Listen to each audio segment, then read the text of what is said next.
보겠습니다.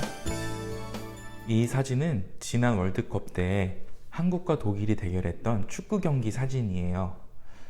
혹시 이 선수들의 소속이 어딘지 알겠나요? 네, 어렵지 않죠? 빨간 옷의 손흥민 선수는 당연히 대한민국 소속이고요.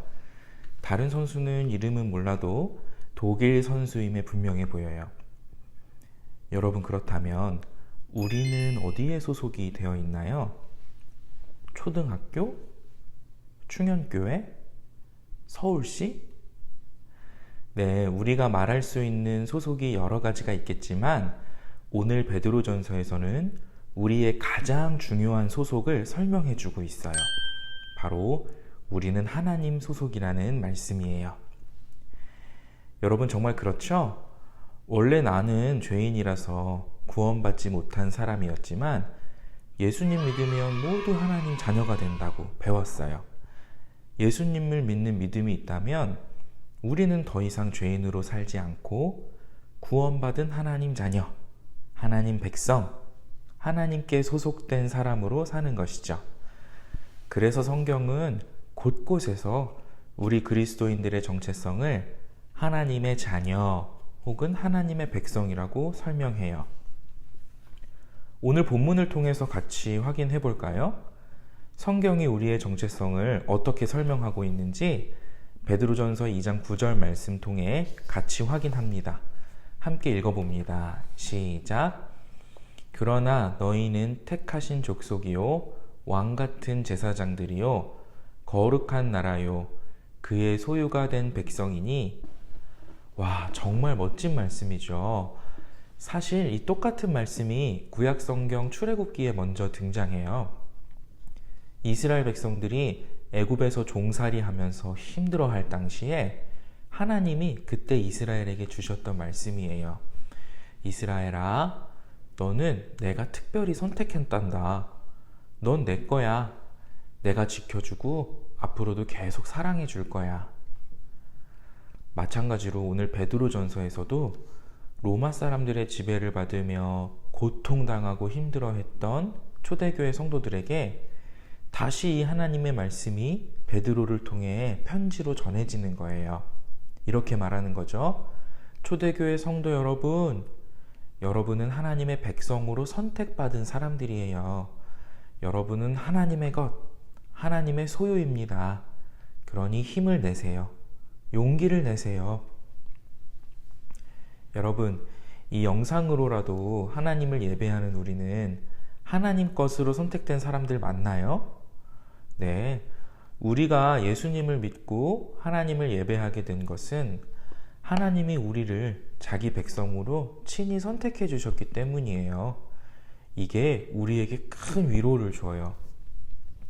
출애굽 때 이스라엘도 애굽의 노예에 불과할 때 하나님께 선택받았어요. 예수님의 12제자들도요, 많이 배우지 못하고 가난하고 힘이 없던 사람들인데 예수님 제자로 선택받았어요. 선택받을 만한 자격이 있어서가 아니라 하나님이 사랑해 주셔서 100% 하나님의 은혜로 자기 백성으로 선택해 주신 것이에요. 여러분, 영상으로 예배를 드리고 있는 우리도 마찬가지죠? 하나님은 우리가 어리고 하나님을 잘 모르고 믿음도 없이 어둠 속에서 지내고 있었지만 이런 아무런 자격 없는 우리들을 그저 사랑하셨어요. 그래서 하나님 백성으로 선택해 주셨어요. 죄인으로 어둠 속에 살아야 할 우리를 하나님이 선택해 주셔서 하나님 안에 있게 해주셨다. 우리는 하나님께 소속되었다. 우리의 정체성은 이제 하나님 자녀요, 하나님 백성이라고 할 수 있는 겁니다. 여러분, 그런데 우리가 꼭 기억해야 할 더 중요한 사실이 하나 있어요. 이걸 오늘 꼭 기억해야 되는데, 하나님이 우리를 왜 선택하셨는가? 그 이유가 정말 중요해요. 하나님이 우리를 당신의 자녀로 선택하신 데는 분명한 이유가 있대요. 그 이유를 오늘 9절 말씀이 잘 설명해 주고 있어요. 9절 후반부를 한번 보세요. 이는 너희를 어두운 데서 불러내어 그의 기이한 빛에 들어가게 하시니 아름다운 덕을 선포하게 하려 하심이라. 아멘. 죄인을 하나님 백성 삼아주신 것만도 감사한데 이제 우리를 통해 무엇을 선포한다고 하시나요? 네, 하나님의 아름다운 덕, 즉 하나님의 선하심, 그 선하심을 우리를 통해 세상에 알리기 원하신대요. 정리하자면 어둠 속에 지내던 우리가 하나님 은혜로 하나님 백성으로 선택되었고, 이제는 그 하나님께서 자신이 얼마나 선하신 분인지, 얼마나 사랑이 많은 분인지 선택하신 나를 통해서 내 가족들에게, 내 친구들에게 알리고 싶어 하신다는 말씀이에요. 이전에는 죄인으로만 지내던 내가 하나님의 백성이 된 이후로 이제 하나님의 선하심을 주변에 널리 알리는 그런 멋진 도구로 내가 쓰임 받는다는 놀라운 말씀인 것이죠. 전도사님이 미국에서 대학원을 다닐 때 있었던 일이에요. 전도사님은 대학원을 다닐 때 비록 미국에서 지내긴 했지만 저의 소속은 여전히 대한민국, 한국 사람이라는 건 변함이 없었겠죠. 그런데 같이 기숙사에서 지내던 외국인 친구들도 전도사님이 한국에서 왔다는 사실을 다 알 수 있었어요. 어떻게 그랬을까요? 냉장고에 한국 음식이 있었거든요. 김치볶음밥이나 물김치 같은 음식을 보면 아, 한국에서 온 친구가 넣어놨구나 생각을 하더라고요. 전도사님은 미국에서 지내도 한국인으로서 정체성이 확실하니까 한국 음식을 먹었어요. 그러니 다른 미국 친구들도 전도사님이 한국에서 왔다는 것을 자연스럽게 알게 된 거죠. 정체성이 확실하면 내 소속이 어디인지 주변 사람들은 다 알게 되어 있어요. 여러분, 우리는 모두 하나님 소속이잖아요. 우리 정체성은 하나님 자녀인 것이 확실하죠? 네, 그렇다면 내 평소 모습에서 하나님이 누구신지가 드러나요. 내 주변 사람들이 나를 통해서 하나님을 만날 수 있어요. 이게 하나님이 우리를 선택하신 이유예요. 우리를 통해 하나님 자신을 더 많은 사람들에게 드러내시려고.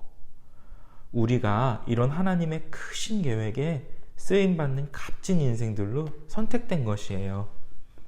하나님께 감사할 수밖에 없는 정말 멋진 일이죠. 세상 가장 가치 있는 인생을 우리가 살도록 그렇게 하나님의 백성으로 선택해 주셨답니다. 자, 이제 설교를 마무리하려고 합니다. 여러분, 우리 예수님도요, 오늘 본문과 비슷한 말씀을 하신 적이 있어요. 마태복음 5장 16절인데요. 전도사님이 읽어볼 테니까 잘 들어보세요. 이같이 너의 빛이 사람 앞에 비치게 하여 그들로 너의 착한 행실을 보고 하늘에 계신 너희 아버지께 영광을 돌리게 하라. 아멘. 오늘 베드로전서 말씀과도 비슷하게 정체성에 관한 말씀이죠. 너희가 구원받아 하나님께 소속되었다면, 하나님 백성으로서의 정체성이 분명하다면 너희가 가진 빛이 사람 앞에 비치게 하여라.